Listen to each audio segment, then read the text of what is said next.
Yeah, I just by way of background, the NDAA last year required that the National Defense Authorization Act required that Congress establish the National Commission on Military, National, and Public Service. And I had the opportunity a week ago Friday in Washington, D.C. to give testimony to that commission, and took the opportunity to invite all of the commissioners to this event today. And much to my enjoyment and pleasure, the commission decided to send representatives. And with us today is the Vice Chair for Military for the National Commission, Deb Wada. And it's important that we understand just the mission of this commission, and I'd like to invite Deb, and also with her is Amy Schaefer, who is the lead of the research team for that commission. So Commissioner Wada, if you'd like to take a few minutes and inform the group, just in case there wasn't enough pressure on the teams that will be making the presentations. I appreciate the opportunity, and thank you for the invitation. Actually, it's been a very informative, insightful day. So I am the Vice Chair of the Military Service Subcommittee of the National Committee on Military and National Public Service. And it started off as for Congress, was a interest in how do we address the selective service. And I'm sure none of you have actually watched any of the congressional debates. It started with, should we include women in selective service? So today's sort of conference is tangentially part of what the commission was set up to do. One is to look at selective service, whether we should include women in selective service. But more importantly, it was to address how do we inspire all Americans to serve. So whether it's in the military, whether it's in national service, whether it's a federal civilian, state, local, firefighters, policemen, and just service in general, so nonprofits, religious organizations, how do we incentivize Americans, and particularly those of the cohort that you guys all are, which is the Gen Z and hopefully the next generation. Because as we know, the millennials are getting a little older at this point. So I'm looking forward to this afternoon's discussion on what you folks have come up with in terms of solutions to some of the problems that we as commissioners we are taking on for the next 2.5 years to look at and come up with recommendations on how do we propose this to the American public and the Congress. And so we're looking for all ideas and solutions. And so I would ask if we're going to leave the cards, and we have a website right now. It's not the greatest website, but we are soliciting comments and input into how we can inspire people to serve. So look forward to this afternoon's conversation, but I'm going to leave this around, so if any of you could share with us some of your additional thoughts or ideas after you leave the conference, we would appreciate it. Thank you. And Commissioner Wada and Amy, thanks for being here with us today. The slide behind me is not an eye test, and given that, I'll go ahead and read what's on the board that will drive the final element of this symposium today. And this is the charge that was given to the groups. The President has requested that the National Security Council, of which you are a member, recommend the best method of manning, recruiting service members to our military in order to meet the requirements of the recently released National Security Strategy. That strategy identifies Russia and China as primary threats, Iran and North Korea as secondary, and terrorism as a third. And this does in fact come from the government document. You will deliver your recommendation to Dr. Lawrence Korb, representing the Defense Department. And I should note that Dr. Korb was the Assistant Secretary of Defense at one time. Lawrence Wilkerson, representing the State Department, and Larry Wilkerson was the Chief of Staff to General Colin Powell at the State Department, and Dr. Paul Beck, the President's political advisor. Your recommendation must consider... Your recommendation must consider the 5 areas identified below, and they will make their recommendation, and the areas of consideration will be military, physical, the budget, diplomatic, domestic politics, and the Congress. So moderating the panel today is a good friend of mine, Amy Taylor, who is not only a adjunct professor at the John Glenn School of Public Policy, but also the Chief Operating Officer of the Columbus Downtown Development Corporation, who has played a key role in a very important veterans initiative in Columbus, Ohio. We're in the process of opening this year the National Veterans Memorial and Museum, a $75 million initiative that will be world-class, and Columbus Downtown Development Corporation under Amy's leadership and that of Guy Worley, the CEO, have been the driving force in making that a reality. So, Madam Moderator, I'll turn it over to you. Great. Thank you so much. I think we're excited to start hearing. We have 5 groups, I believe, and we thought we would get started by inviting the first group. Could you raise your hands if you're group number 1? Great. Did you assign a spokesperson, or are you that, sir? Could you come on up? You should be in the front, not the back. Group number 1. We'd love for you to share with us who you are, introduce your group members, and then begin to answer the questions that have been posed to you to the panel of experts here. Hello, my name is Vince Galiotto. I'm with Group 1, with Josiah over there, Hassan, and, sorry, I forgot their names. They're in the back. If you guys want to introduce yourselves. Grant Davis. Colin Grant. And this is our proposal. So out of the threats mentioned, only one of them presents the possibility of becoming a conventional threat, and we agree that that was Iran. The reason that Russia and China, and to a lesser extent North Korea, present a less than conventional or unconventional threat is because of the nuclear deterrence. So we see a future where Russia, China, and North Korea use unconventional strategies such as meddling in other elections and cyber warfare to basically meddle with the United States standing around the world. The current force that we have is really inadequate to meet the future needs of these unconventional threats. So our plan is to cut military manpower by 10 to 20% by cutting what we would normally consider conventional forces. The bulk of this reduction would come from conventional forces, traditional forces, mostly in the Army. We have the numbers 75% reduction in the Army, and to a lesser extent 10% to the Navy, 10% to the Air Force, and 5% to the Marines. Let me just emphasize that this is a cut in personnel, not funding. The savings to this gradual reduction in personnel would be redirected, once again, about a 10 to 20% reduction. They would be redirected to spending on unconventional strategies and tactics. We have increasing spending to cyber warfare, drones, special forces, language and cultural training, as well as foreign military partnerships. In the event of a conventional threat against a country like Iran, where we would need increased manpower, we have 3 alternatives to increase manpower on a short notice.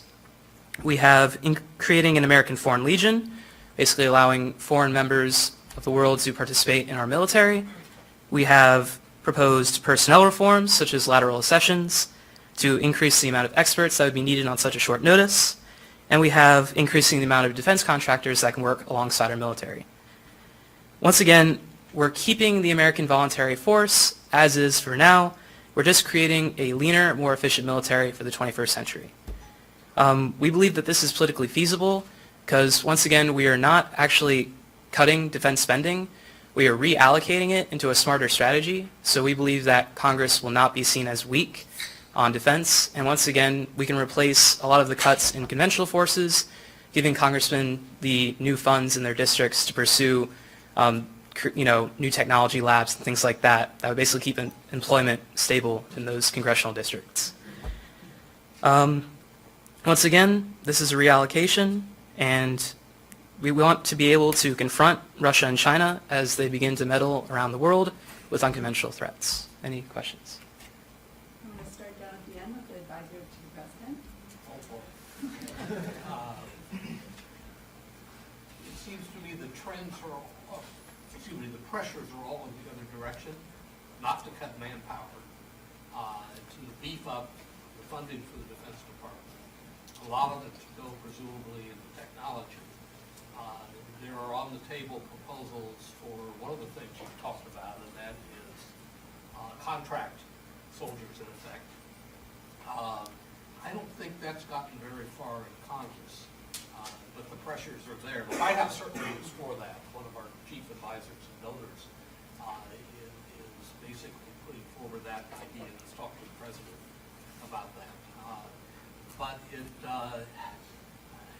I guess there are a lot of things to say about it. It is, you're proposing, and I want to hear from the others as well, major change. This is a big issue. Major changes in policy. Quite frankly, and here I'll take off my presidential advisor hat for a minute, but quite frankly, the current political situation in Congress is that there's little chance of bipartisan action on these issues. There is a larger chance of one party to take the lead and then enforce discipline on that. The price they pay for that is that they will be blamed if people don't like it. So there are questions about what public opinion is, questions about whether Americans want to shift in these other directions. I think defense contractors would love it, actually, because they would see more spending on technology, which of course is their game. And so you could imagine interest groups and many of the donors being very supportive of this. So it's a mixed picture, it seems to me, but particularly it begins with a Congress that, as I perceive it, and certainly as the president perceives it, is not very willing to take on major policy changes. And of course, the risk they run is electoral defeat. And if you have a situation like it's shaping up in 2018, that may have a Democratic wave, may change the composition of the majority in the House of Representatives. The last thing the Republicans, I think, want to do between now and November is take the lead on an issue like this. If the House turns Democratic, maybe even the Senate Republican with my president in the White House, then I think you have almost no chance of reform because the parties will be at loggerheads and take bipartisanship to bring it through. And that I don't see happening. So that's a longer-winded answer I was ready to give. And you may have won it. No, that was great. You covered a lot of different pieces from a broad point of view. Mr. Korb, can we hear from you? Yeah, I want to commend you for not just kind of going along, the way we have been. So I think that's really good because you put a lot of things on the table that we need to think about. And one could argue about, whether we have the right priorities, but we told you what the priorities are, so you had to do that. I got a couple of questions. These people you want to recruit for cyber, will you have to increase the bonuses that you pay them? Will you bring them in not just as E1s, but maybe E4 or 5, or do like we do sometimes with doctors or lawyers, to pay them more to get it. In terms of cutting the number of people, I think you have to be somewhat careful because, as we talked about earlier, the whole rotation. In other words, because you don't get into the question, are you going to cut down American deployments around the world? Where are you going to leave 2,000 troops in Syria, which is our position right now? Are you going to leave troops in Korea? You want to cut those down? That takes a lot of, if you will, bodies when you do it. The other question I would have basically is, what kind of war do you think we would have with China and Russia if we did go to war? For example, you talked about you want to cut all the services, including the Navy. Of course, having served in the Navy,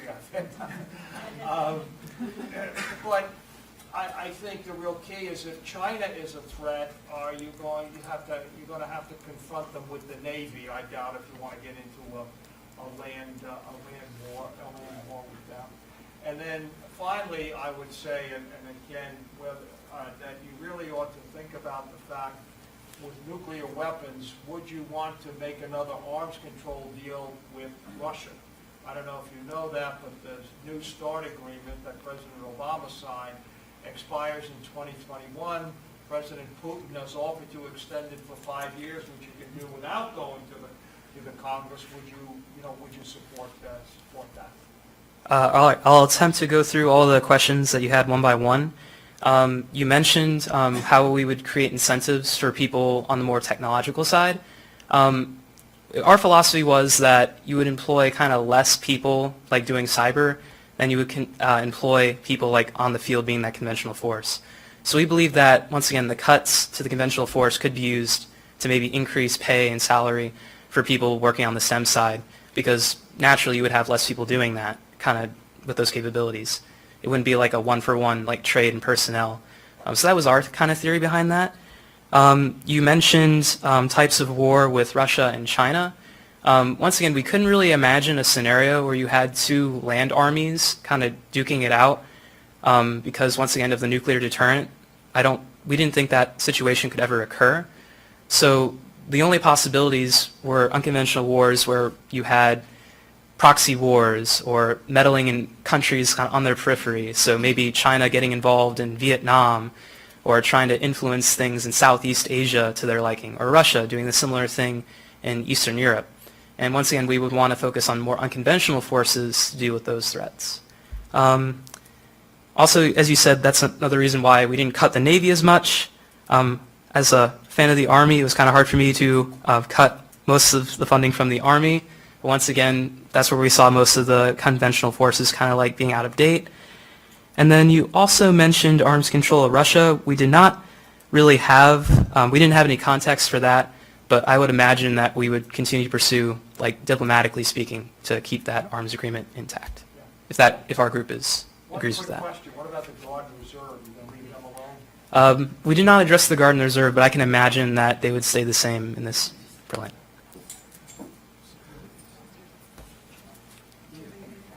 I do. I too, as my Defense Department colleague here just said, applaud you for thinking out of the box. And just as a general comment, we need a whole lot more of that, particularly from the leadership in the Pentagon. If I could sum up what you said, I think it was leaner, more efficient military, paid for essentially by reducing personnel costs. That is correct. Is that kind of? My problem there as a diplomat would be, through diplomacy and through other national instruments of power, protecting the process of moving from the current force to the force that you want to have, because it's going to take a while to build a new force. Let's just assume for a moment we want to go that way. And I'm glad you said what you said about the Navy, because the Navy, the reason the Constitution says provide for and maintain a Navy and raise and support armies is because the founders felt the same way you did. If you need an army, you can raise it, but you always need a Navy if you're a commercial nation. And with regard to China, you need a Navy, because that's China's biggest way right now of challenging the United States. I don't know if you saw the news recently, the Chinese sailed an entire fleet through the Taiwan Strait, led by the Yuan, their aircraft carrier. In 1998, Bill Clinton sent 2 U.S. aircraft carriers into the Taiwan Strait to sort of tell China where to get off. We'd never do that again, because the Chinese would sink those aircraft carriers. So you've got to provide for this interim period of still being able to challenge your principal threats when you need to, with more or less conventional forces. And I'm not sure, I'm a 31-year Army veteran. I'm not sure I'd ever get rid of the Navy, not in any significant way, because we are a commercial nation. And protecting our sea lines of communication is number one if we're going to remain a commercial nation. So if I had to sacrifice the Army, I'd sacrifice it in a heartbeat to maintain the Navy. The other thing that I saw as a somewhat of a problem with your transition is, and I want this for my task as a diplomat, I can handle Iran. You don't have to fight Iran. I can handle Iran with diplomacy. But if somehow that goes wrong, I'm going to need a fairly robust land force to handle Iran. So I want to kind of hedge my bets a little bit as I move through this process so that I got the diplomacy back on track and working pretty well before I put the full weight of your transition on us. Yes, so I mentioned it briefly. It would be a 5-year plan, basically, a slow, gradual reduction in that personnel. Also, I want to make clear that we are not sacrificing the Army. We love the Army. I love the Army. And that, once again, those reductions will be over time and will mostly be into combat arms. And I also want to say that we agreed with you that Iran can most likely be dealt with diplomatically. And that's why we kind of were hedging our bets that it would be an unlikely scenario that we'd have to face them conventionally. And that's why we made this a gradual plan. And let's see. And once again, the Army will not go away. It won't be the same Army that we're used to in the past. I mean, there will still be an infantry, there'll still be armor, there'll still be field artillery, but you'll see more from Cyber Command, you'll see more from intelligence, from foreign area officers, and things like that, things that we're not traditionally thinking about the Army doing. So, thank you. Just one more point. Let him quit while he's ahead. And this is not in response to anything you said. I appreciate what you said. My son's a Reaper Squadron Commander in the Air Force. That's drones. One of the misapprehensions we have, and I had it too before my son made me smart on it, is drones require more personnel than an F-35 squadron. So technology is not always an eliminator of personnel. Thank you. Thank you.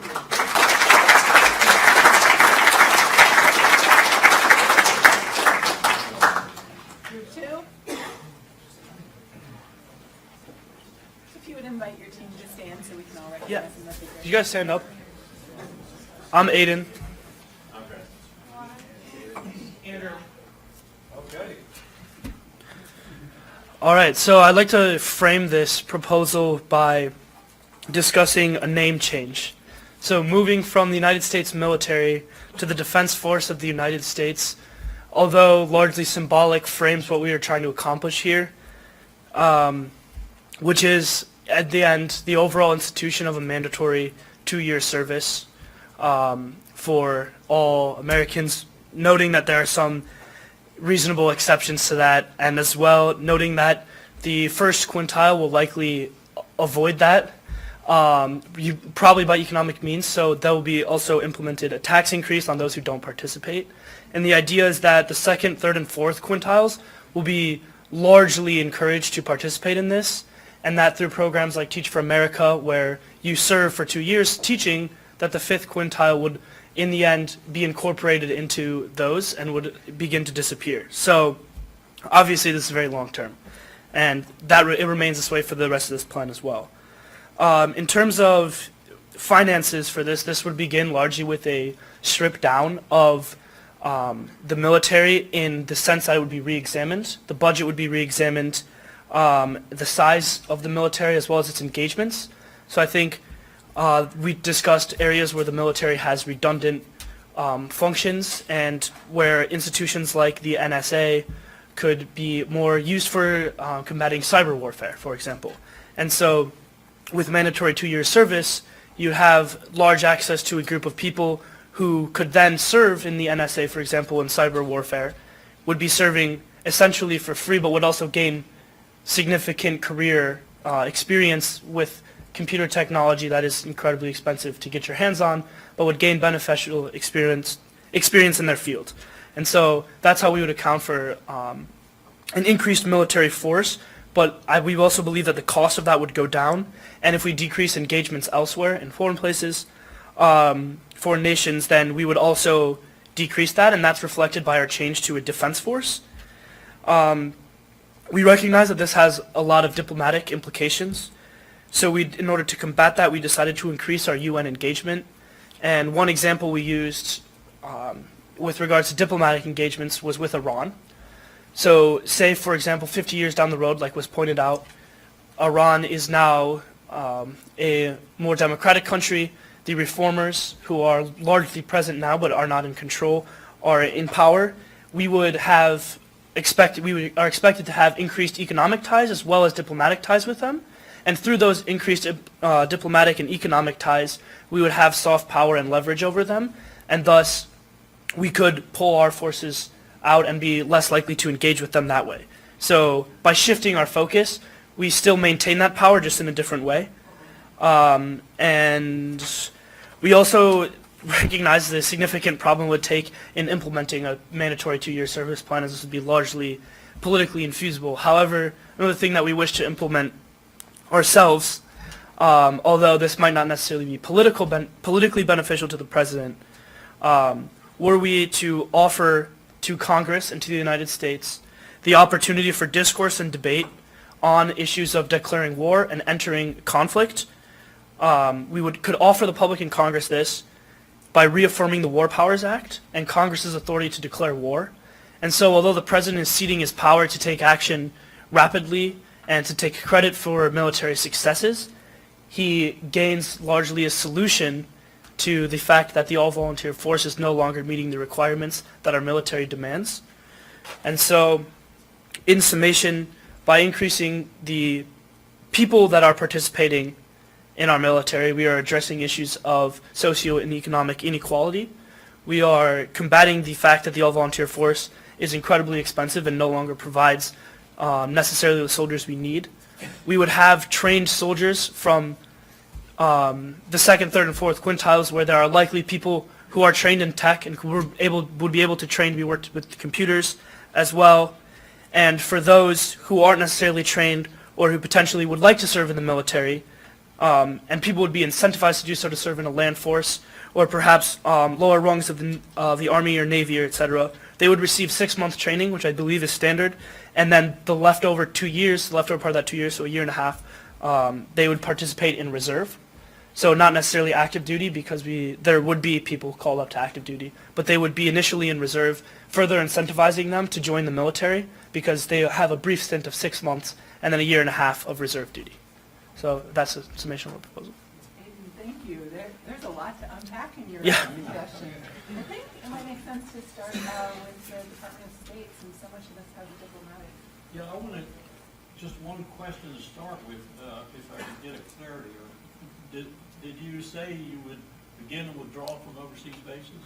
Yes. I thought so that's that's right off the bat a $75 billion savings. That's about what Yeah. it costs us every year. My concerns there as a diplomat would be the signals that we would be sending to our allies and friends around the world if we suddenly close down operations. And I'll give you a case in point. I had one Australian diplomat say to me one time, "You can talk to me all day long about B-2 bombers and all their capability and the fact they're housed at Whitman Air Force Base in Missouri. But I feel a lot more comfortable if a U.S. aircraft carrier is hanging at a mooring buoy off Perth, or if I see Marines training inside Alice Springs, Australia, than I do with that B-2 and its power to project, its capability to project power." So just realize that I'm going to have a tremendous diplomatic challenge with these allies as we close our bases. So we addressed that obviously a scale back on our military and engagements elsewhere would likely frighten a lot of our allies, but we also hoped that in pulling out of certain places we would gain allies and gain trust, and overall there would be we would no longer feel the need to project our force over the entire globe, and so it would be less polarized as to U.S. and non-U.S. forces. And so, while the threat is still there and the presence of the U.S. military is still there, it doesn't necessarily have to be exactly there. And so we would use UN channels and other diplomatic channels to exercise that, and hopefully the end result would be a safer world in general as we pull out of it. Okay. I don't want to be one to argue for empire, but I will. Last thing I want to argue for. But it is a real significant challenge for diplomats to deal with the diplomatic instrument that, as Frederick the Great said, does not have a military behind it. It's like playing in an orchestra with no music. So if you are possessed of the power that we are, and you're not planning on shedding it, but preserving it as much as possible, you want to think about the job that your diplomats have in the terms of the challenge increase in fulfilling that job without hard military power to back it up, and that's often hard military power sitting on the street next to your ally. Makes it really tough. And I want to say I subscribe to your theory of withdrawing from the periphery of our empire and saving a lot of money. Just got to be careful as you do it, and watch what the Germans do when you do, watch what the Japanese do when you do, and so forth. And brief response to the last point, I think it might also be brought up, it's great that you have this aircraft carrier here, but it also costs you $15 billion to keep it here, and are you really looking to have that be implemented? Is that politically feasible for you? And the answer to that might be no, if it's there. And so it might be far more likely that you would have public support for going to war, defending one of your allies, if this program was implemented, and if you weren't losing money or supposedly wasting money defending Australia, which hasn't really been threatened in decades. Just be prepared to come help me convince the Germans of that. I'll do my best. What does the Defense Department think? This is an interesting way to look at populate our forces. Let me make a couple points from what you said, and again, I commend you for raising these issues, and something that's been kind of going around here today. That somehow or another, if you were quote-unquote are forced or incentivized to spend a couple of years in the military, that's a waste of a couple of years of your life. That is absolutely not true. And I kind of heard that, the other people out making money and all this kind of stuff. I am very lucky. I came into the age of the draft and conscription, but I was in graduate school, I was teaching high school in New York, I had all kinds of deferments. I happened to be at the same draft board as one Donald Trump, okay? And when I had the deferments, my father looked at me and said, "There are no deferments in this house." And it was the best thing that ever happened to me. He said, "Go down and join the Army." I said, "Well, God, that's dangerous, And, how about the Navy?" He said, "Well, that's okay, too." But what I learned and the people I met in those years, I still am in contact with them. Well, for most of all of you were born. I mean, we still talk to each other. We go through these things. And I'm always reminded of what General Marshall said, that a couple of years in the military is a small price to pay for being able to tell stories at cocktail parties for the rest of your life. Okay, so I do want to, and you kind of mentioned that, with the thing, and I tell young people today, there's all kinds, Teach for America, all of these things, because someday you're going to be old like me, for myself, and you look back and say, what have I done in my life? Well, I did this for a couple of. So that whole, spirit of serving your country, and you can do it in a variety of ways. I think your proposal is, 6 months of training, then you go into the reserves. Again, that's not going to work too well for the technical services, the Navy and the Air Force. But I mean, to a certain extent, and this gets back to the point I made before, you're going to beef up the Guard and Reserve so that if you do something, you can call them up. You had the discussion here earlier about the Strategic Reserve operational. I think it ought to be operational. I really do, because you can train those people and you can use them. The Guard and Reserve is not some place you go for a weekend to get away from home anymore. It should be really, I think really good. The other thing, talking about the budget, I think one of the things that would be very helpful is to have a unified national security budget, because when you're just looking at the Defense Department, it's the Defense Department, State Department, Homeland Security. General Mattis said that, if you cut the diplomats, I need more ammunition. Well, we need to make the trade-off. You want more diplomats, you want to keep the troops over there, what do you want? But we don't do that, either in the executive branch or the legislative. Now, the legislative's harder, but I almost got the Obama administration to do it, but then they kind of backed off, because that's the way to decide of you getting the most, well, whatever you want to spend, given all of the other things that you have. I mean, and again, the War Powers Act, like, you know, we had the, you know, we had the War Powers Act, and after Vietnam, you couldn't go. I mean, every administration for the longest time would say, you know, that I will let you know, if they all declared it unconstitutional, but we're going to try and go along with it, the 30, 60, 90-day, you know, type of thing, but it's very hard to enforce. I think the real question is, yes, Congress could, we should do more, but the real question is you got to have the man, and hopefully someday soon, woman in the White House who basically, you know, decides that military force is the last option. Your former boss, Colin Powell, you know, I mean, if you've exhausted all the other options, what is your goal? When will you know that you've achieved your goal? If you can't answer those questions, I noticed that Andy Basovich quoted Madeleine Albright a couple of things. One of the things that I never liked that she said, basically, what good is the military if you never want to use it?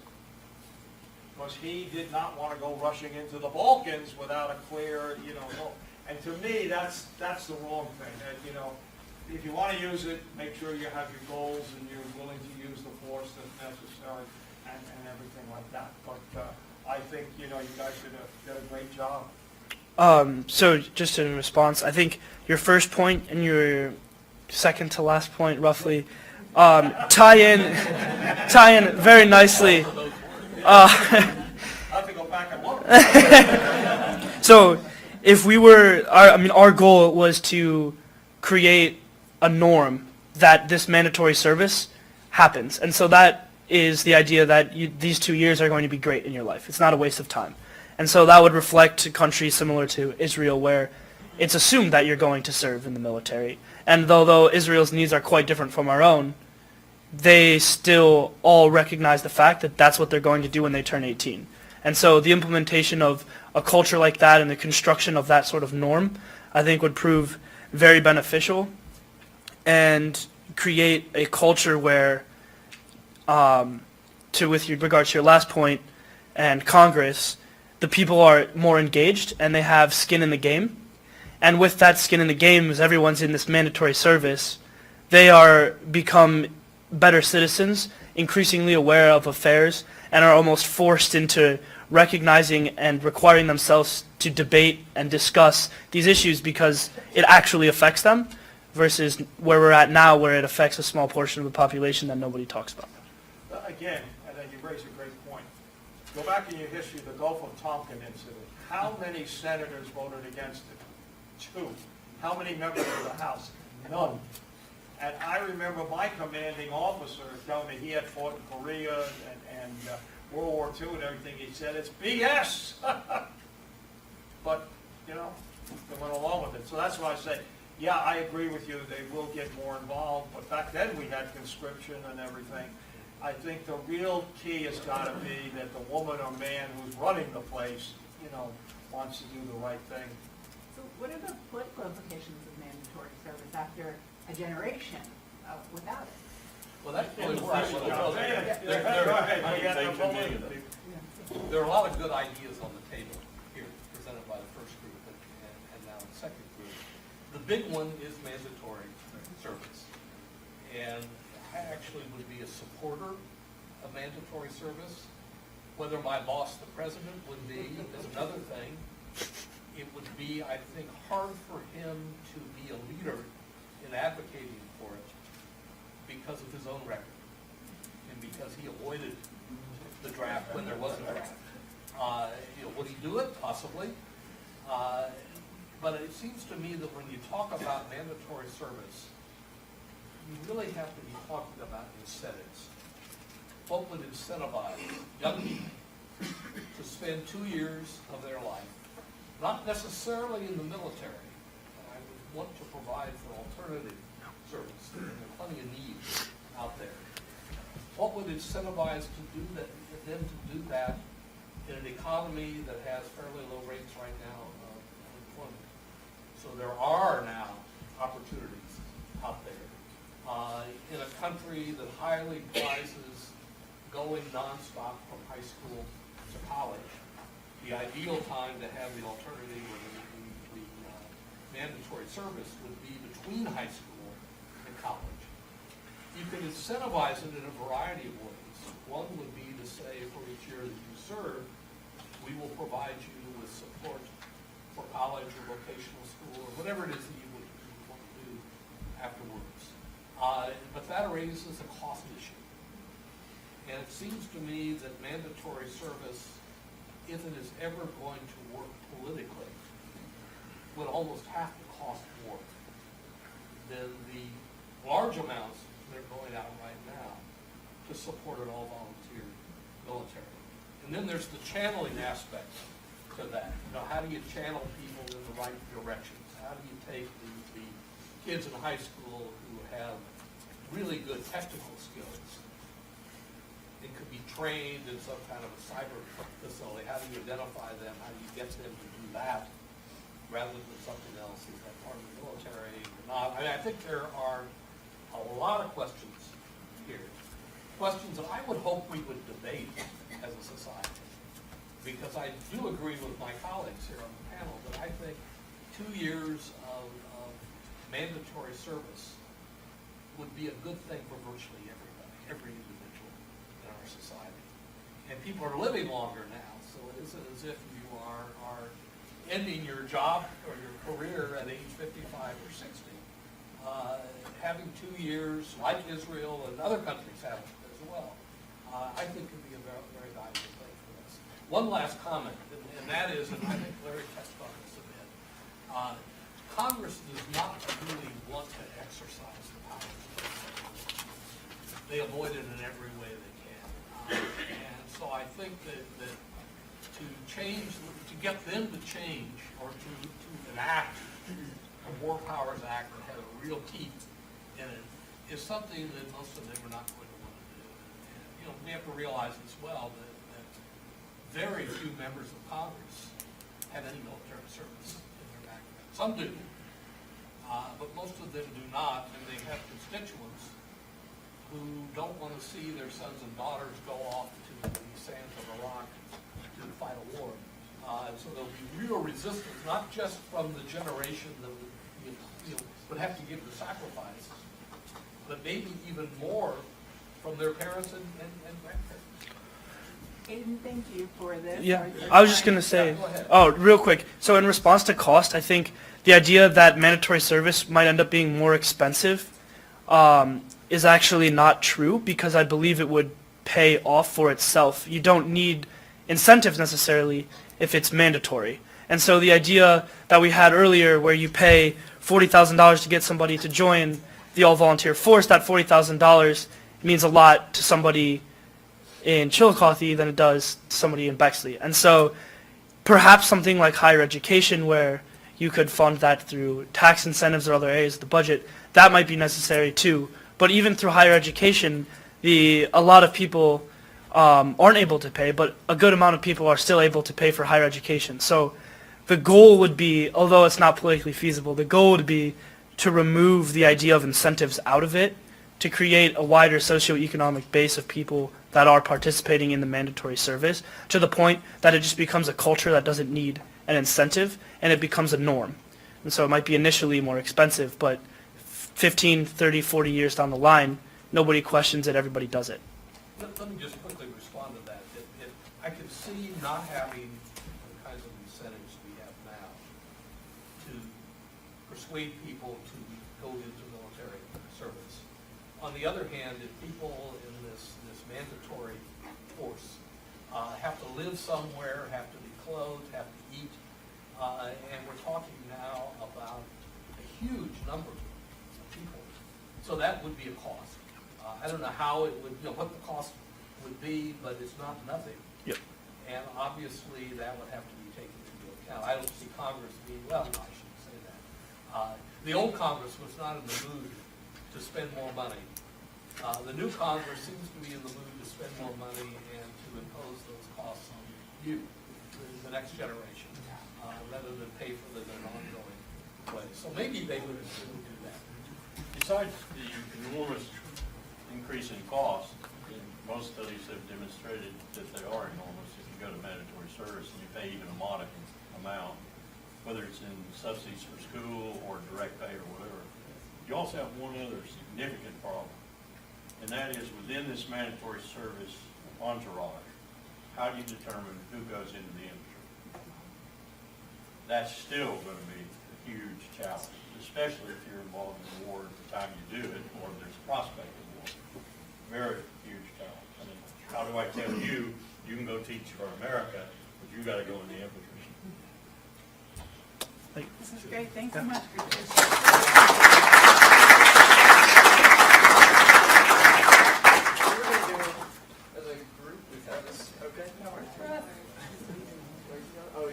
I don't know where he's going. One group member left, but you're. Where are you going? Are we going now? Yeah. I was like, man, I got mine here. I'm up next. Are you opening it? We'll, do you three want to introduce yourself first, and then we'll go down the road as well? Sure. We're going to break tradition here. Well, I'm Lee. I'm Steve. And hey, you guys. Okay, guys, I'm Beck. I'm Thomas Hayward. I'm Daniel Stoldreyer. Gabrielle Regal. So we started off trying to kind of decide between did we want to do basically go back to a conventional draft? Do we want to do some sort of national service model, or do we want to drastically scale back our military commitments? And we kind of went mostly in the direction of some sort of formalized mandatory national service. And I'll let you go ahead. Okay, so ours is somewhat similar to theirs, but we kind of came up with a lot more options. So after you graduate high school, and he'll go more into how you figure out what one you're going to go into, but there would be a lot of options, and they would all be public service related. So it could be Peace Corps, AmeriCorps, some sort of infrastructure corps that does like building infrastructure, type of like Habitat for Humanity type of thing, an ecological one that would be focused on like bettering the environment, installing solar panels. There could be medical, like doing phlebotomy, stuff like that, EMTs, firefighters, and then military obviously would also be an option. And so you would go into one of those for 2 years, but for military we decided that we should keep the minimums now. They're usually like 3 or 4 years because just of the training and the cost that goes into training and retraining, and it's not very beneficial for only 2 years of military. And again, it would be the 2 years in between high school and college, and you would get paid, so that's the incentive. I mean, everyone has to do it, but there is an incentive that you are getting paid, so it's like a job. So one of the questions that we had was, how do we select people for each corps? So an idea that I came up with is like using a system called like standards, like a standard for each corps. That's almost like the Common App system, where they would test your physical and like intellectual abilities, and then from here you would see if you qualify for each corps, and then you would select whatever corps you would like. So part of this, the domestic politics, getting Congress's approval is really kind of like our biggest thing. We want this to stick around after presidency, so we need it to be legislative. We planned out roughly, we decided about 10 years, a 10-year plan to implement this, moving in, where people could volunteer to be early access kind of sign-ups or whatever. It would give the states plenty of time to develop what necessary systems and institutions that they need to support the influx of people.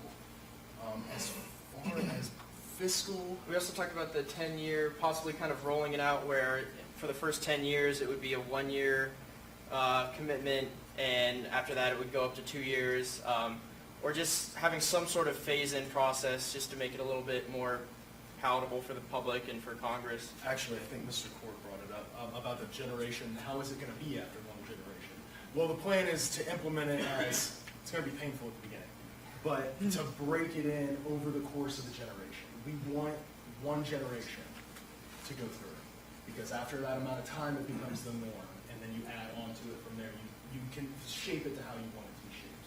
But getting it started has to be, like, this is what we're doing, and this is how we're going. As far as payments, we discussed partnerships with private companies. Now, we didn't particularly want too much, we'll call it interning with the private companies from the citizens, because then you're kind of getting away from what we view as the key to national service, which is that citizen soldier and that state civilian connection. We don't want them working for a private company, because then you're just working a job. So partnerships with private companies through state and federal governments might yield tax breaks for them if they help fund the program. Maybe they buy into it. Maybe they're getting some kind of reduced labor costs out of the infrastructure core installing solar panels, and so they don't have to dedicate as much manpower to installation, so they produce more. It's hard to say what the effects will be, because if it becomes a self-sustaining system, it'll evolve on its own. There's only so much you can plan for. But really the core of what the national service should be is what I just mentioned. Every single, like we call them cores, the infrastructure core, the ecological core, et cetera, has its own oversight committee, which is something that's a little bit different now. Their reasoning, their standard is to be, is this for the good of the country? Is this for the United States? Or is this to make more money? Or is this to increase public perception or whatever? That's not important. The point is that each one has a committee that oversees them for some form of morality, which seems to have been missing, and then perhaps helps keep the idea and the national service going longer. It helps normalize it. It helps internalize it for all citizens. We did talk a little bit about, we realized there's some pretty severe hurdles that would have to be overcome, most importantly cost and potential constitutionality problems. So we are eager to hear your thoughts about that. We realize that that's something we're going to have to discuss. But overall, we do think that those major issues aside, if there's a way to somehow make it achievable, or some version of this somehow achievable, even if we were to go more of like an incentive-based system, but at its heart, this national service model we think would really do a lot of good for our country just as a whole, kind of bringing people together, kind of solving some of the problems of division, kind of popping people's bubbles, even health, obesity. We think it would really solve a lot of problems all at once. So we do think that's generally the way to go, but we realize there's a lot of problems to overcome with it as well, so we're eager to hear your thoughts. It's like a shot for the country. It's painful at first. Makes you feel better.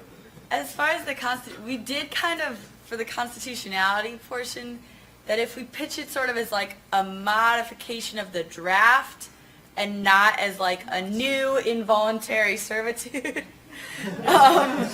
because the draft is allowed, right? So if we kind of modify the draft so that you can go into different services, is that allowed?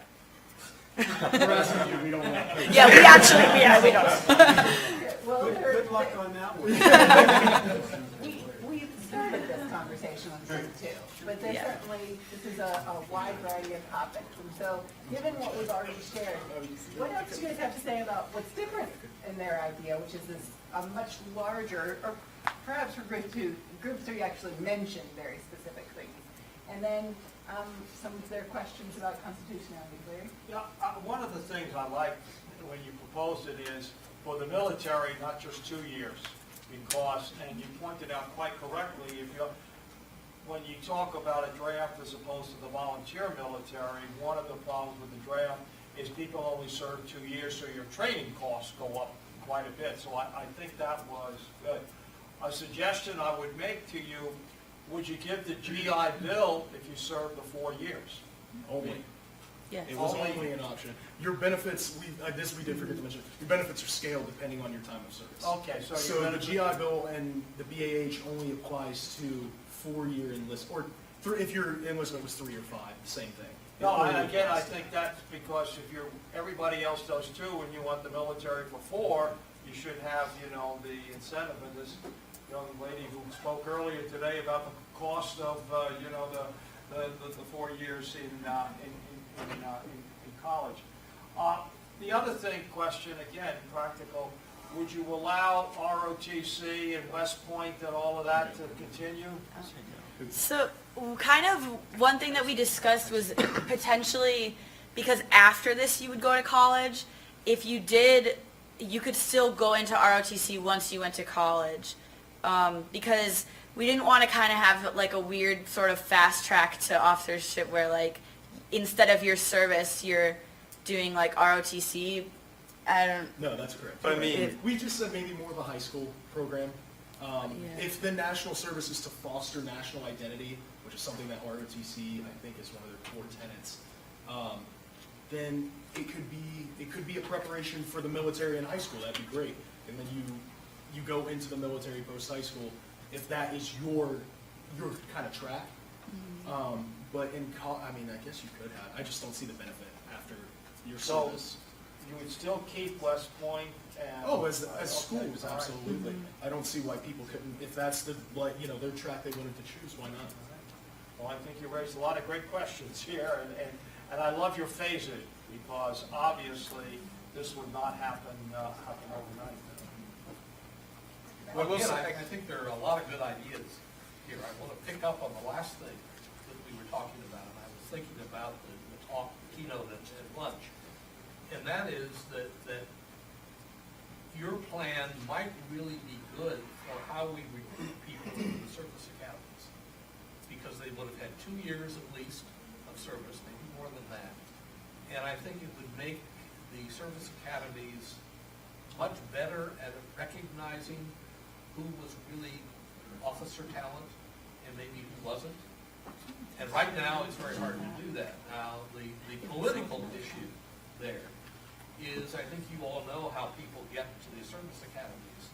They're basically picked by members of Congress.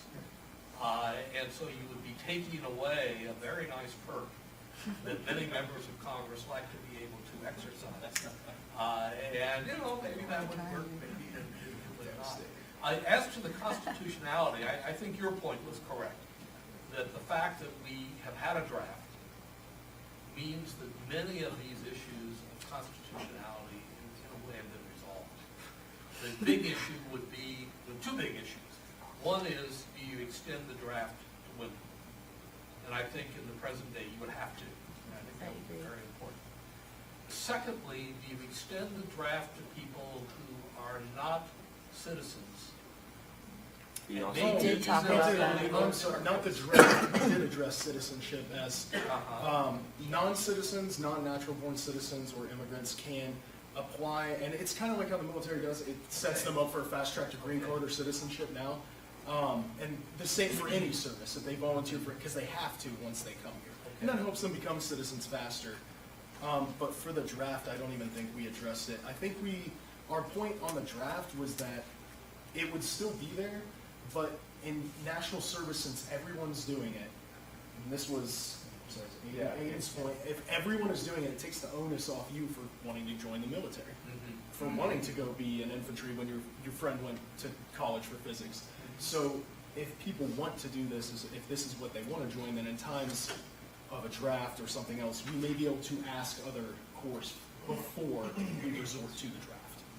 We think we'd actually this would lead to higher quality recruitment within the military, because if everybody has to do some form of national service, then the military will probably be a lot more in demand than it is now, because it would be one of the options, and for a lot of people it would be the preferred option, and so it would actually become a little more competitive to get those slots. One issue to think about, and it may have been addressed this morning, I wasn't able to be here this morning, but that is, what does the pool look like? And of course, the pool in some ways is shrinking, right? Particularly if you exclude people who are not citizens or are illegal immigrants or dreamers or whatever. And that's been a problem in military recruitment, is that pool shrinks And as people are not eligible for the military because of drug problems, because they haven't graduated from high school, because they don't do well on IQ tests, you've got a real issue of where do you find the manpower, the person power, I should say, for this kind of system. But still, I love the idea of mandatory national service, and I like the way you fleshed it out with alternative routes to fulfilling that service. I don't want to beat a dead dog, but I'm supposed to represent the State Department. We have six signatory allies. That is, we have a signed pact with them for their defense. We provide the public good of security to them, to include our nuclear umbrella. We have another country with whom we have even a tighter relationship, Israel. I would say it goes beyond a signature pact. You're making my job over that generation. You make this change, and they're watching it happen. Very difficult. Wouldn't Israel be a little more? Probably not. Not, and they wouldn't. No, because Israel is just like Switzerland. It's the only other comparable country where everyone has a machine gun in their closet. Switzerland also has big mountains, so they haven't had to bring the machine guns out. Even more so, they have deep-pocketed banks that they buy Nazis and other things like that off with. But Israel has a very different situation than we do. One, they don't have 4.5 million young men and women passing through this possible period of vulnerability. And they have a very, very inspiring moment to get people to do what they do, and that is that there's a guy right there ready to kill you. So it's not really a good comparison.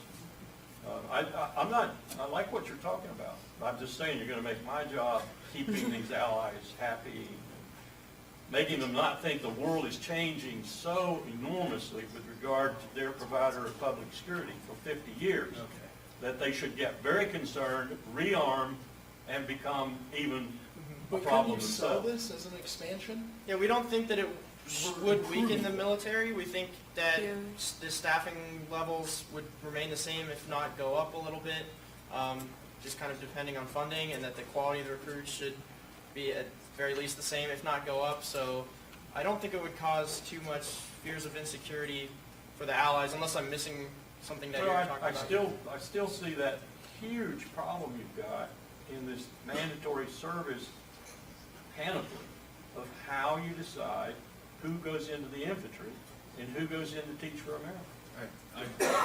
It wouldn't change, I don't think it would change that much. Well, it doesn't change anything, really. You still got to pay those people probably enormous bonuses to convince them that they ought to go into the life-threatening service rather than into the service where they can do adequate public service, even feel good about it, like Teach for America. I'd much rather see one of my kids in my seminars go to Teach for America than I would to the military, to tell you the truth. But we need some military. How do you make that decision? What's the mechanism for making that decision and saying, you, Alice, go into the military, and you, George, you go to Teach for America? And here's another one. Having been all across the country in the last decade, I've been stunned on college campuses, everywhere I've gone, how much opposition there is in Central America, you know, the hinterland, if you will, to women being drafted. And it's one reason the Congress is going after this with very slow, incremental steps. Mothers, and some fathers, grandmothers, uncles, aunts, do not want their daughters, their granddaughters drafted. This is going to be a real political hurdle. The leading edge of feminism is out there talking all about this.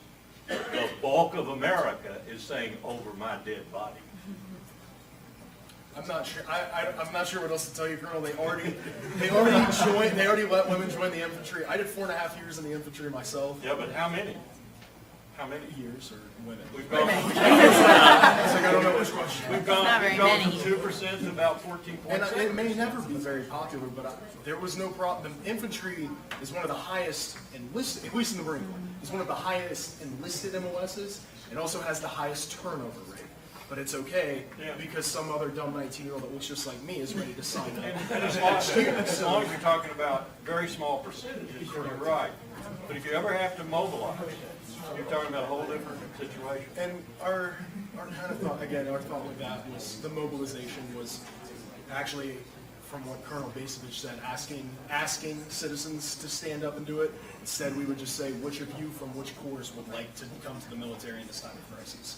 And if there is not enough response, then we turn to the draft. Yeah. But I think As long as you again, keep that as a backup, correct. And I don't know if it would ever come to that. I'm not. What we believed was that the people that want to join the military now are going to be the same people that want to join the military when there's this citizen soldier. So, if you postulate that there is not interminable war, the military itself in its polling right now shows that the propensity to be recruited now has fallen off a cliff. And I think the prominent reason is 17 years of war. So I buy your argument as long as we can stop this crazy war business. We're going to need a break Yes, sir. if you want us to come up with something for that. I need more time.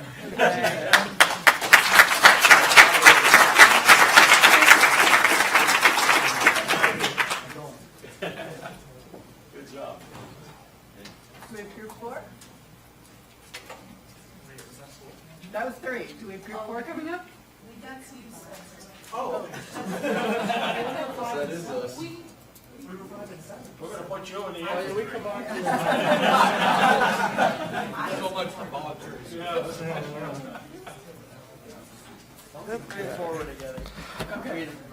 All right.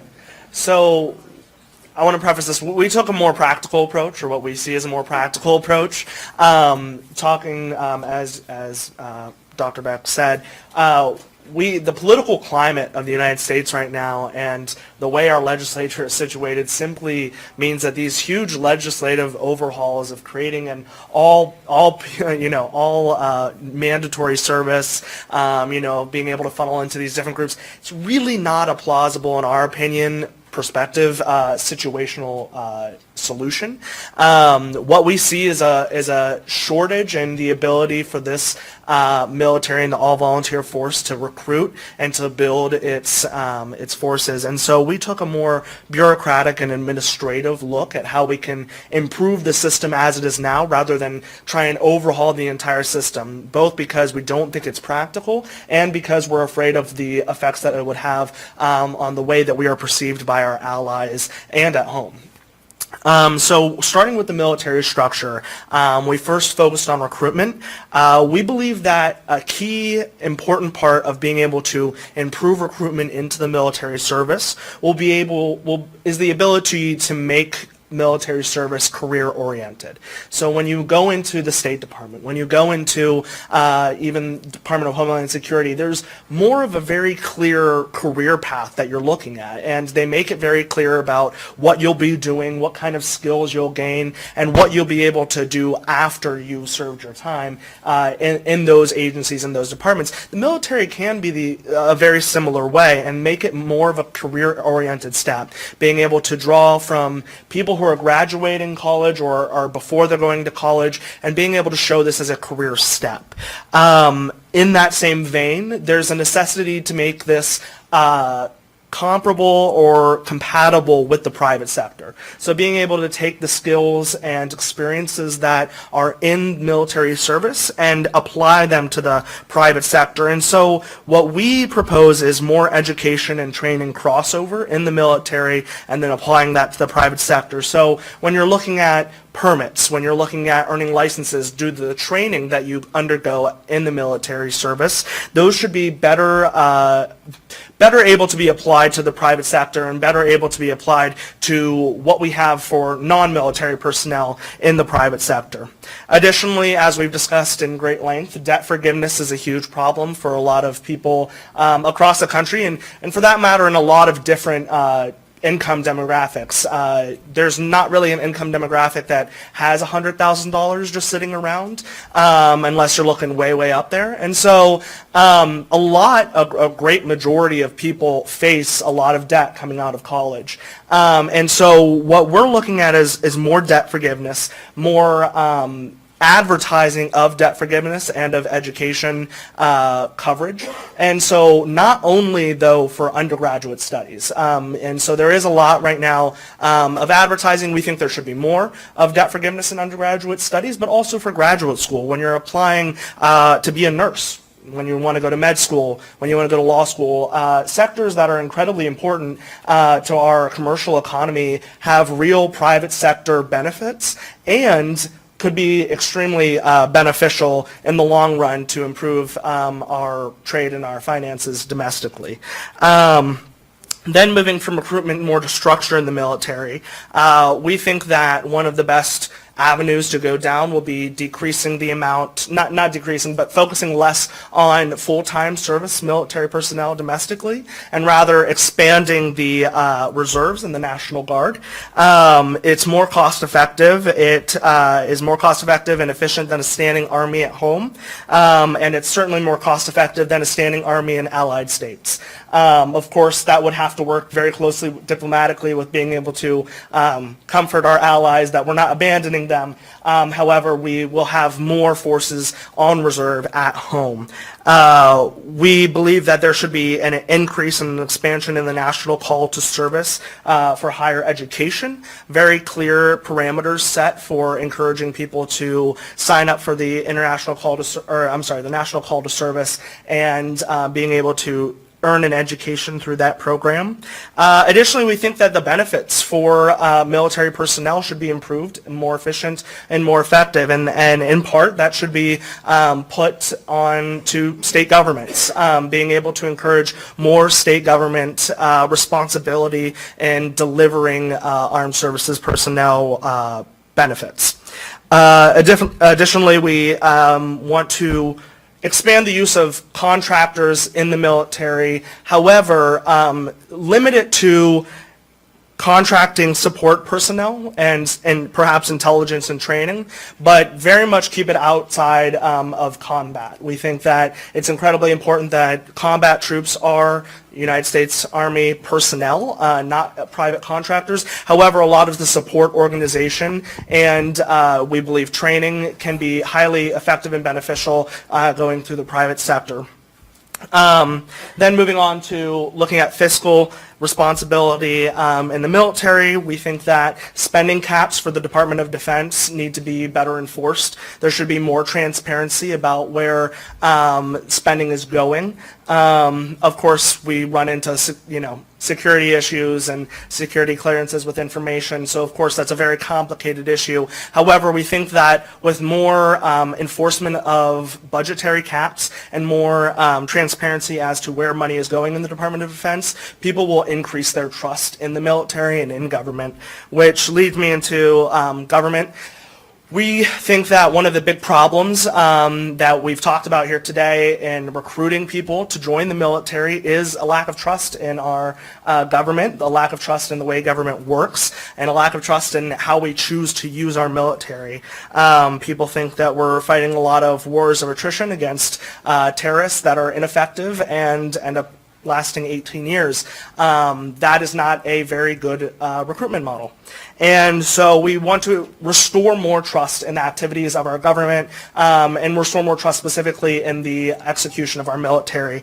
In order to do that, we think we need to, as we've discussed, put more teeth into the War Powers Act. However, we recognize the fact that a lot of representatives will not want to more or less take responsibility for those decisions, because with those decisional responsibilities comes a lot of criticism.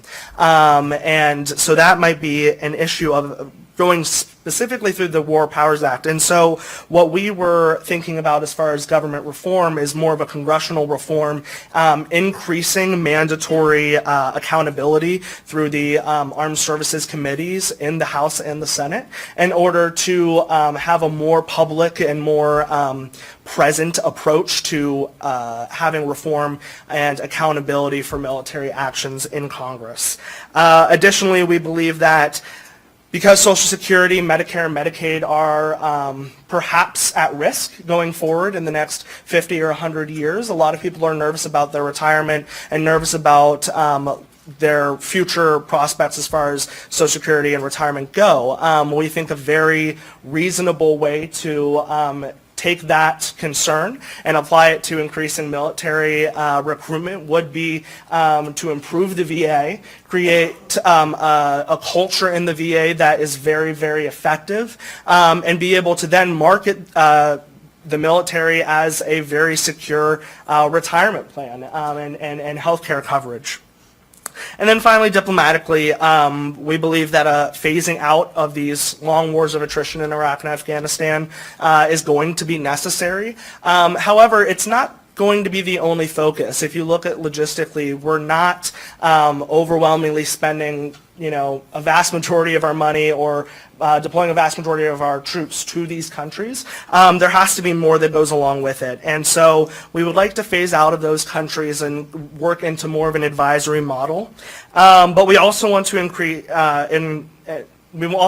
include less direct involvement in domestic state affairs for the military and rely more on the State Department to encourage those actions. We would like to focus on soft power, increasing trade deals, and increasing work within NATO and within the United Nations in order to show to our allied countries that although we may not be as present militarily, we are still present in advisory and a supportive role in order to help our allies.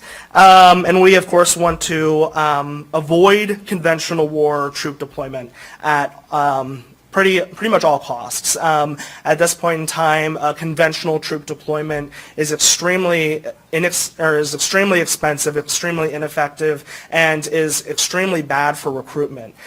We believe that if we really want to improve recruitment, improve trust, and improve security for the people who were trying to get to sign up for the military, we need to avoid conventional warfare in order to build that trust back up after an 18-year war. And so that's where we're at. Wow. Can I grab a pen? What do you guys have to say? Sign right here for the increase in diplomatic funding.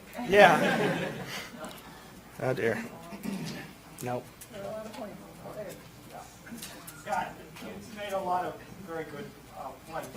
I think when you're looking at a task that the Defense Department has to do, you should first take a look and see if it can be done by the private sector. Mm-hmm. If it has to be inherently governmental, like combat, that's different. But you should look at, because all things considered, that's less expensive. Right. Then, if it has to be done in-house, look at your civilians. The Department of Defense has 700,000 civilians, because it's easier to recruit them than the military, and only go to the military. Military should look to Guard and Reserve first, and active duty the last. And I Right. think that not only is it less expensive, it's easier to get those. I think you raised the point about the Defense Department, how they spend their money. Mm-hmm.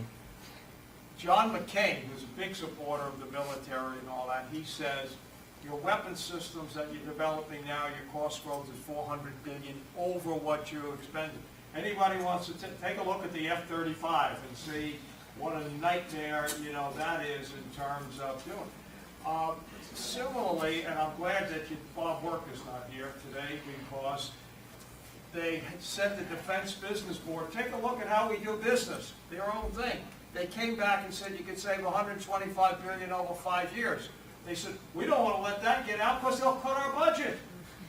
and it got out, nothing is secret, with Bob Woodward, you may have heard about him, for, Richard Nixon and Whitewater and all of that. So there is a lot of things, that can be done, and I think you're important to point that out. The next thing in terms of money, if you go to war, Zumi's done right and all that kind of stuff, you've got to have a war tax so we can pay for it. Yeah. Because that would do two things, because not every family is going to have someone in there, but it would get people to do it. At the beginning of this century, we not only had a budget surplus, we projected eliminating the deficit in the first 10 years of this decade. Then Bush came in, he said, well, we don't want to cut we've got to get rid of some of this money. We cut taxes. After 9/11, cut them again, and you've heard that. And so, and let me, conclude with Admiral Mullen, former chairman of the Joint Chiefs of Staff, Chief of Naval Operations. He says the biggest threat to our national security is the debt. And so this idea, you can have a great military and all this kind of stuff, but and Eisenhower basically, and I was talking to somebody earlier about being Eisenhower Republicans, okay, that's what he said, you've got to bet. So I think that you need to have that as a component of national security. Absolutely. Dr. Beck, do you have anything to add? Well, Larry covered a lot of points that I would echo, so I won't echo them. Again, I think this group has done a great job of detailing concrete proposals. I like many of the ideas that are there. I like the idea of alternatives. I like the alternatives to national service. There are a couple of things I would mention that I'm not sure have been talked about already. One is, in terms of public opinion, I believe there is no group in America that gets more respect than the military. And I actually think that's justified. Down at the bottom of the list are members of Congress, below them. How about professors? Professors, of course, are a wonderful group. Cockroaches. And we've seen a decline over time. But I think the military, in that sense, is given a lot of trust. And I actually think it's justified. And I think that's a good thing. So this may be a good time to propose some alternatives, but also propose to try to stabilize the situation for the military. So that's one thing I wanted to say. The other one, I've talked a little bit about what the political constraints are. One of them is deep, deep, deep partisan polarization. And to really get anything done in terms of making hard decisions, you've got to persuade both parties to share the burden of it, to share the blowback. Otherwise, they're attacking each other. Somebody takes a lead, and the other party is immediately attacking them. And then there's turnover in elections, and so they go back and undo what the previous party had done. Now, that's obviously not a good thing. So that's a reality. That's the world that we live in right now. A second reality is that the country, it seems to me, has no stomach for a large combat force anywhere. And I actually think that's a good thing. I think that the country has learned its lesson. Now, whether our leaders have learned that lesson or not, I think they have, actually.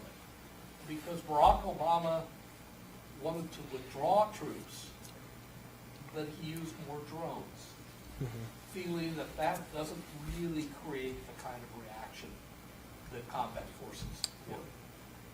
President Trump, my boss, and he's been tweeting me responses. I'll share them with you. He also, certainly during the campaign, talked about the mistakes of Iraq and of Afghanistan. And even though he has increased troop levels a bit, but only a little bit, there's not been any wholesale commitment of combat troops. I think that's important, because the attractiveness of military service, I think, goes way down when people who enlist can expect to serve time not once or twice, but maybe 3 or 4 times in a theater of war like Iraq or Afghanistan or whatever. And their parents react in the same way to that. So I think that's a good thing. It's a reality there. So we have to recognize these realities. The other reality is that I think your generation is much more committed to service than preceding generations have been. And that may make it an easier sell if you have some kind of a national service commitment that has this different set of, a variety of alternatives, and some ability to choose among those alternatives. So I think that we have to realize what the contextual conditions are in going forward with any of these proposals. The hard one right now, I've actually given up much hope that we can get anything important out of Congress. And there are things that have to be done in this country. Social Security and Medicare are two of them. A third one has to do with financing the military, but I just don't think those things are going to get done. The fourth one is the debt. And at least under the present circumstances, there doesn't seem to be much done. I want to reiterate some of the things you said because I love them. Okay, first, make military service career-oriented, and that would be getting rid of up or out. Right. Right off the bat. Expanding the Reserve and National Guard, big savings there without any reduction in our security. Lack of trust in the government is major impediments to recruiting, you bet. And one of the first steps that ought to be taken in order to restore some of that trust is the War Powers Act and Congress taking its constitutional responsibility back. Improve the VA, couldn't agree more. And couldn't agree more that it would make the military service a lot more attractive. If it were the ideal of socialized medicine, Right. that'd be perfect. I mean, I'm 73 years old, I'm in pretty good shape, and I spent 31 years in socialized medicine. Enough statement for socialized medicine. Phase out long war, which I simply mean universal health care. Yeah. It's a right. Universal health care is a right. Phase out long wars, terrific. Encourage diplomatic and state and soft power and all that. How many dollars you're going to give me? You know, one thing you missed, and so far I haven't heard anybody else, and I think this is important, and I'm out of my State Department bailiwick now. We're going to spend your taxpayer dollars, and I estimate it's going to be double this. This is what your government's telling you right now, but it's always double. Over $1 trillion in the next decade to modernize a nuclear weapons fleet that does not need that much spent on it. Yeah. We're even going to build a cruise missile for the Air Force that in its profile, mission profile, defeats their idea of the bomber they're building. So we're going to build this bomber that's going to be more expensive than the F-35 to carry a missile that's going to be enormously expensive. The missile is going to defeat the purpose we're building the expensive bomber for, if you can figure that out and that logic. So we need to really take a look at nuclear weapons, and we need to arrest the movement now, which is to have a nuclear arms race in the world again. Abe is thinking about it in Japan. Japan will be a full-up nuclear power. I predict, you heard it here, in 10 years, full-up nuclear power. That's going to make China change its nuclear doctrine completely. Mao Zedong will be out the window, and China will become a first-rate nuclear power, able to ride out a first strike and retaliate. That's going to change Korea's feeling when it's unified. They're going to want nuclear. We're not talking about that. Extremely expensive, and we're going up again. We should be going down and reducing costs. Yep. I forgot to introduce my people as well, so. You guys understand? Alex Titus, Marcos Santiago, Cody Mercurio, Gwen Riley. Austin Ward. Cool. Good job. Good work.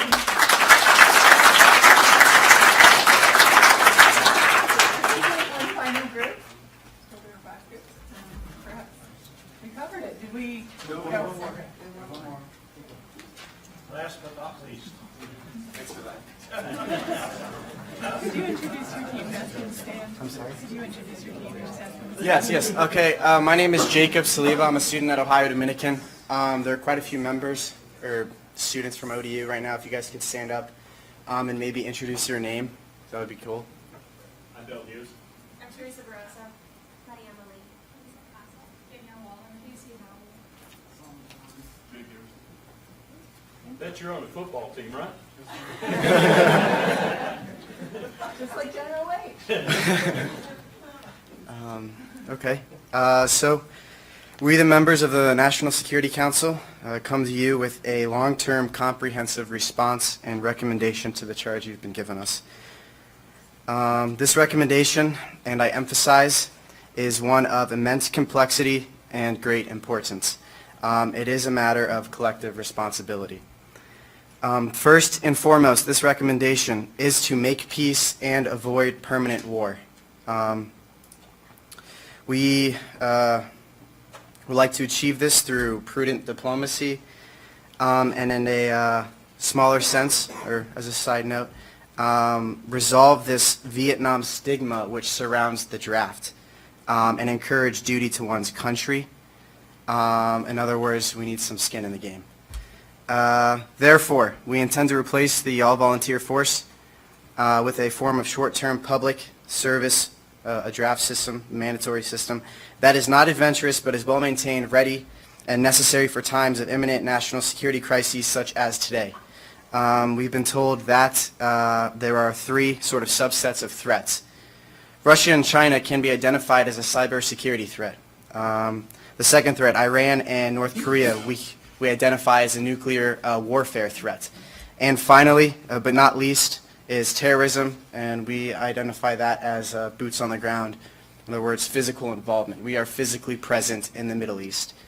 That being said, currently it would be extremely difficult to interrupt people's lives to work for the federal government in the form of a mandatory service system or a draft. Therefore, we propose a system that would initiate involvement in the younger generations. In other words, we would have to start them young. We would have to inform young people that it is in fact their duty to serve their country. There's really no way of avoiding it. This has been around since ancient Greece, an ancient civilization. You can find it in Plato's Republic. You have to protect your nation state. There's no other way around it. That being said, in order to serve your country and protect your nation state, each of us possess a specific talent and strength that would serve our country well. There's a variety of them. I mean, we have computer scientists, physicists, engineers, those capable of possessing great courage on the battlefield, these warrior soldiers. And one I would argue is very important, or two organizations, for example, that are very important, the Teach for America organization and the Peace Corps. I would very much like to highlight that. In terms of a timeline, it's difficult to implement something like that, but once implemented, it would be something like a 2-year service program.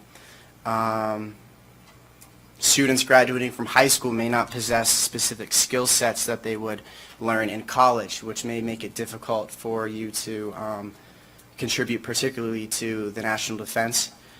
So obviously that would include great debate to determine how would we go about doing that in terms of high school versus college students. But more so, we would like to address the major areas of consideration that we've been given. First, the budget.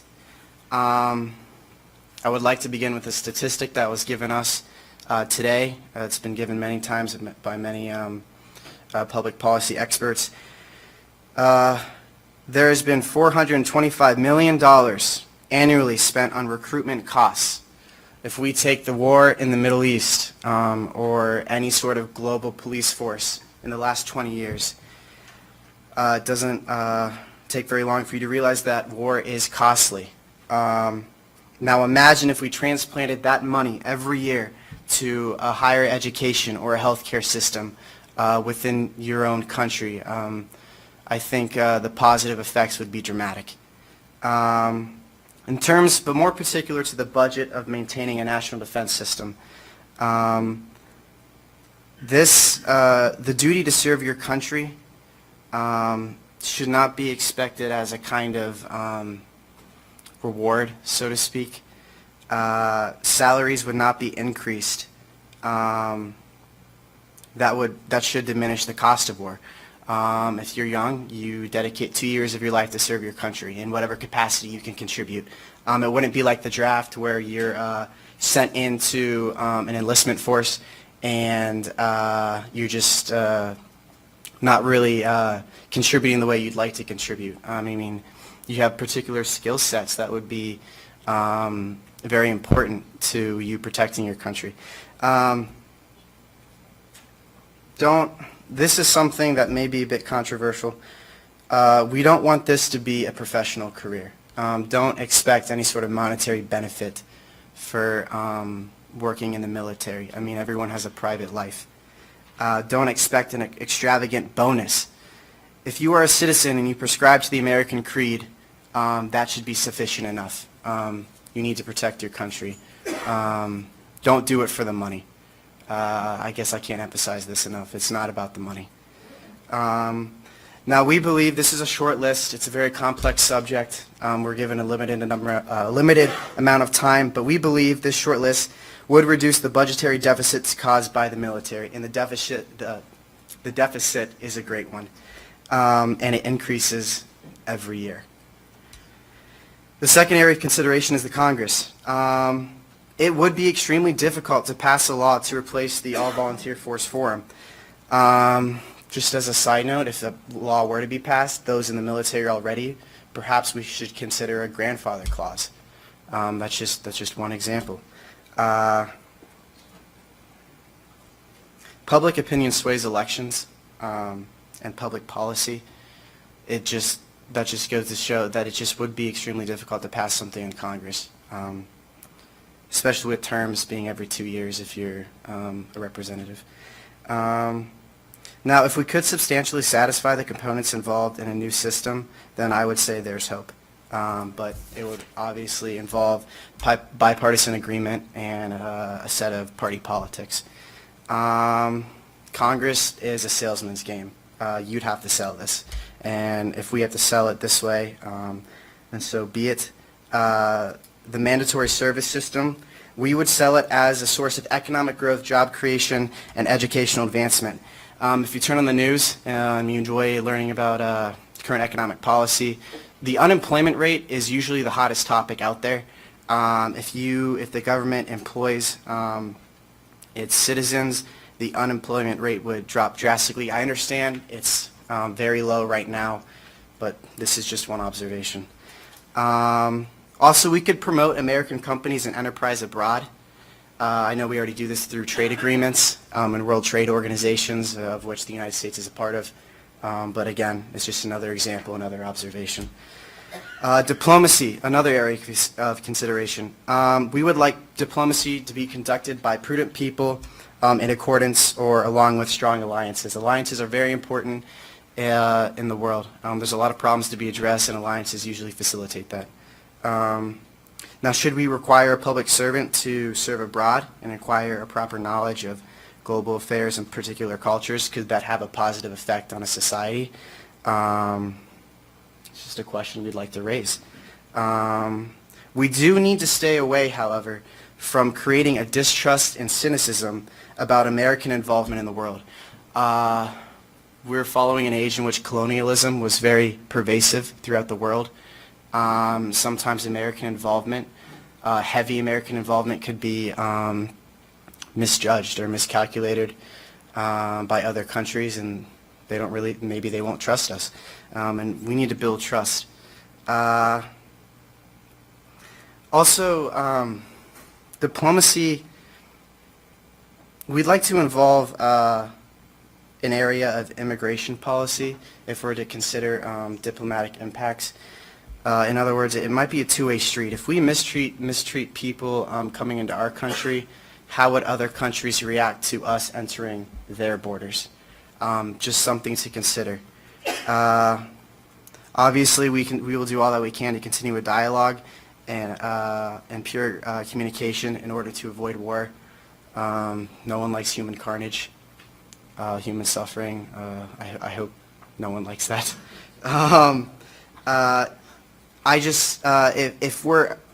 In other words, to use the Middle East as an example, what would we be accomplishing by sending troops on the ground in the Middle East? Troops are suffering, they're getting wounded, they're dying. At what expense, so to speak? In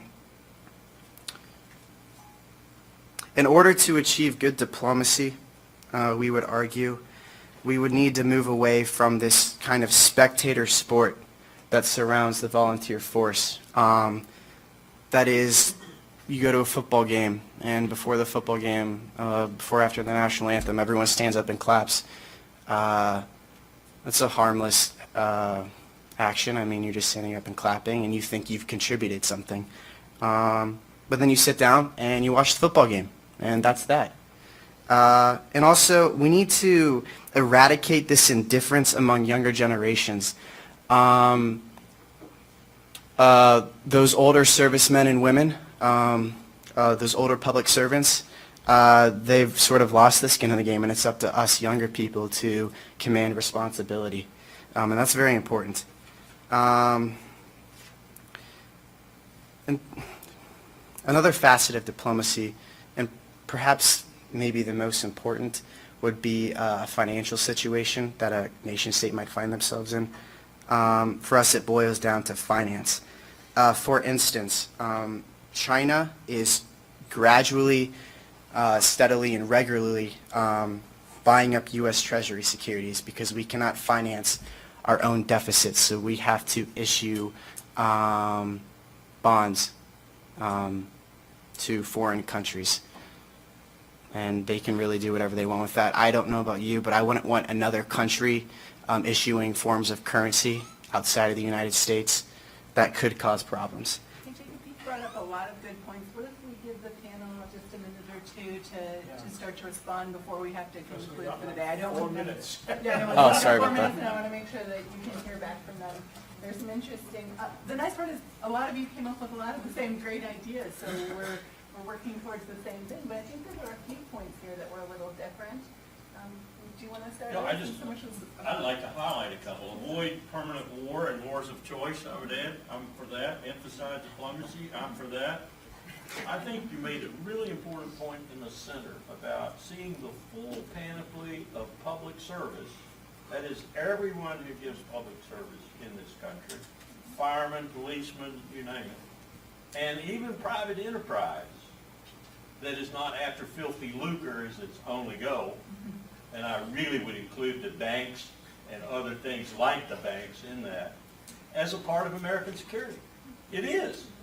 It is very much a part of American security. If you don't have a powerful economy, if you don't have a powerful domestic environment, you have a security problem par excellence. And then your last point, shift money to domestic needs is part of that. It is. And your point about grandfather clause, if you did make a major transition, you would have to grandfather a lot of these people because you can't move from paying them $90,000 a year to paying them $25,000 and not have some problems. Larry, Paul, anything to wrap it I'll up? make a couple of points. When you talked about borrowing money, a couple of years ago, I was talking to this admiral who said he needed more ships to deal with China. And I said, and we'll have to borrow the money from China to buy the ships to deal. I mean, okay. Second thing is, it's been touched on, the military pay system is the worst in the world. People underestimate what they're making, and that compounds the problem because it's so complicated. And I used to try and tell people, I'm going to get out because I'll go and make, more money at Old Dominion or Ohio State or whatever it is. And then you say, well, how much do you think you need to make? Oh, you got to pay health care? I didn't do that. You got to contribute to your retirement? Your housing allowance is not, so I think that's really important on the viability. And let me conclude with this. Right now, it's almost impossible to make these changes. Your generation maybe is going to, do it. But I think what you need to do is go back, and it was mentioned earlier here by General H. When we went to an all-volunteer military, we had three components. A comparatively small active force. You saw Beth Bailey's being about the size of the force. Of course, now you're going to have to pay a competitive wage.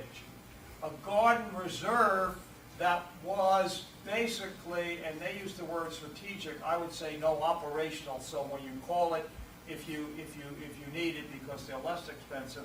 And then if you get into these long wars that require a lot of people, like you had in Iraq, you go back to the draft, okay? You all register. okay? We have a lottery system, okay? The war in Iraq, 77% of Americans supposedly supported, I keep reading here, on the 15th anniversary. Okay, fine. Then we're going to go to a lottery to get the people, because I think that combines sort of the where we are and the fairness. The lottery would be fairer than the draft that we had before. So that's what I think we ought to move to that, and then eventually to some of these other things. Dr. Beck? Just a couple of quick points. First, almost all of you have called for some kind of mandatory public service. I think that's a good thing. How we actually flesh that out, of course, is a challenge.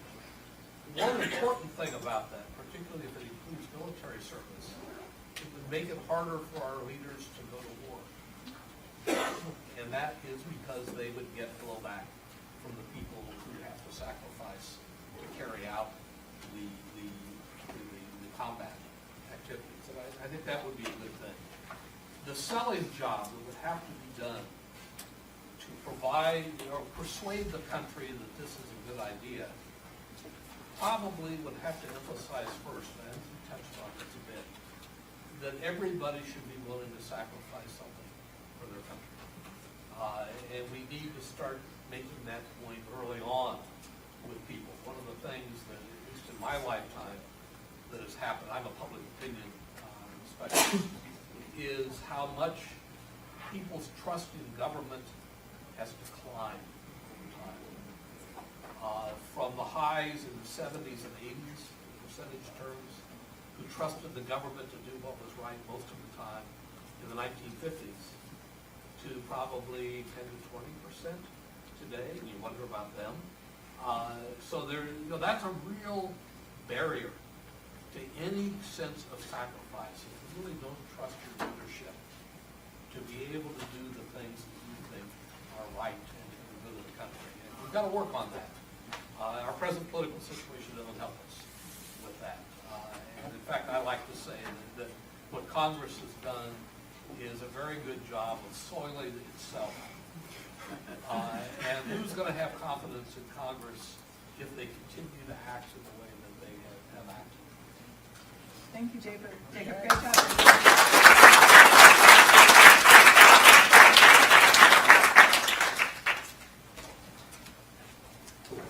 I want to thank Amy Taylor and Larry Wilkerson, Lawrence Korb, Paul Beck, and all 5 of the teams. It's been an afternoon that we had kind of hoped would work out, and I think it did work out. I'm very grateful for all the energy and time you've put in. I'm thankful for all of you. I see a lot of faces still here, and it's 5 o'clock. We started a long time ago, and it's been a very interesting day. So I'd like to once again thank General Leash. I'd like to thank Captain Denny McWaters and all of those who came to speak earlier today, and I'd like to thank all of you. We will continue this out into the future, so thanks for the great input. Thank you for coming from the Congressional Commission. It's been a great opportunity for Mershon to host this. Have a safe trip home. Thank you all. Thank you.